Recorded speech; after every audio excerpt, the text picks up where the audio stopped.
سنا دوں، اب یاد آ گئی۔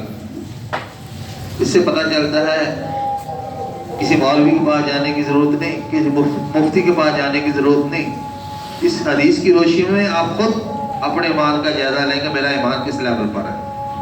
صحیح ترین کتابوں میں سے ایک کتاب ہے صحیح مسلم، اس میں نبی پاک صلی اللہ علیہ وسلم نے کیا ارشاد فرمایا من رأى منکم منکرا فلیغیرہ بیدہ۔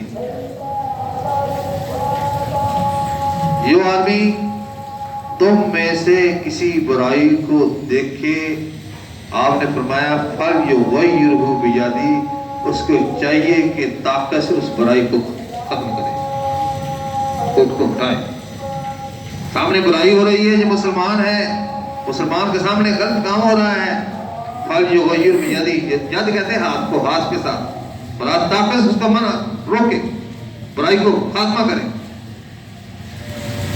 فرمایا آگے کیا فرمایا آپ صلی اللہ علیہ وسلم نے، وَإِن لَّمْ يَسْتَطِعْ فَبِلِسَانِهِ، اگر وہ یہ سمجھتا ہے کہ یار یہ بدماش ہے، میں کمزور ہوں، انتشار پھیلے گا، یہ مجھے نقصان پہنچائے گا، یہ میری بات نہیں مانے گا، الٹا مجھے مار دے گا، اگر اس کی ہمت نہیں ہے زبان سے طاقت سے روکنے کی، تو آپ نے فرمایا فَإِن لَّمْ يَسْتَطِعْ فَبِلِسَانِهِ، تو زبان سے آپ اس برائی کو روکنے کی کوشش کریں کہ بھائی مسلمانوں جو ہے تم یہ تم اللہ کی بغاوت کر رہے ہو، یہ نبی کی مخالفت کر رہے ہو، شیطان کے ساتھ دے رہے ہو، رحمان کی دشمنی کر رہے ہو، برائی کے بعد آ جاؤ، اللہ ناراض ہوگا، اللہ کے نبی ناراض ہوں گے، برائی کر کے جہنم میں جاؤ گے۔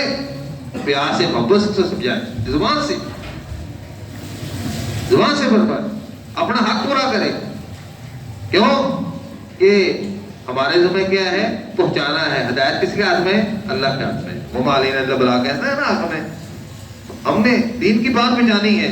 اللہ کے نبی نے فرمایا بلغوا عنی ولو آیا، پہنچاؤ میری طرف سے، خواہ ایک ہی آیت تو اچھی بات دوسرے تک پہنچانا میری آپ کی ذمہ داری ہے، منوانا ہماری ذمہ داری نہیں ہے، ہدایت اللہ کے ہاتھ میں ہے، لیکن بات دین کی پہنچانا یہ میری آپ کی ذمہ داری ہے۔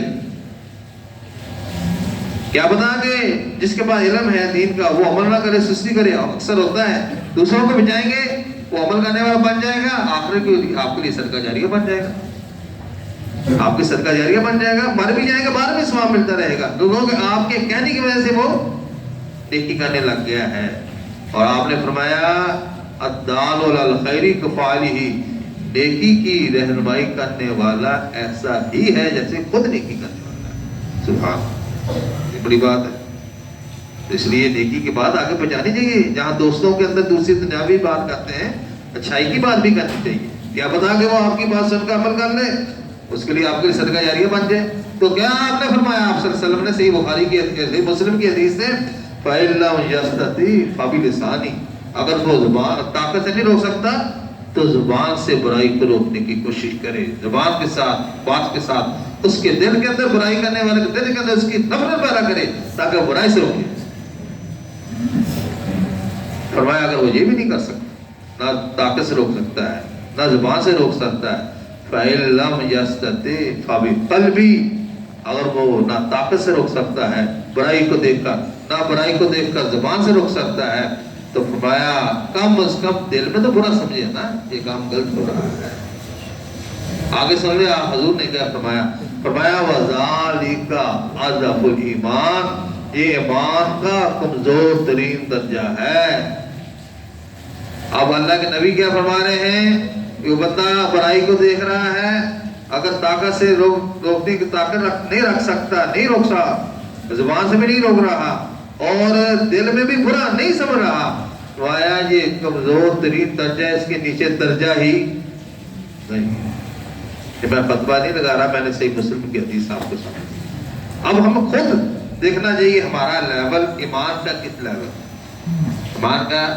ایمان کی کیفیت کس لیول پر ہے، کہ ہم اس کے مطابق ہمارا ایمان کس جگہ کھڑا ہوا ہے۔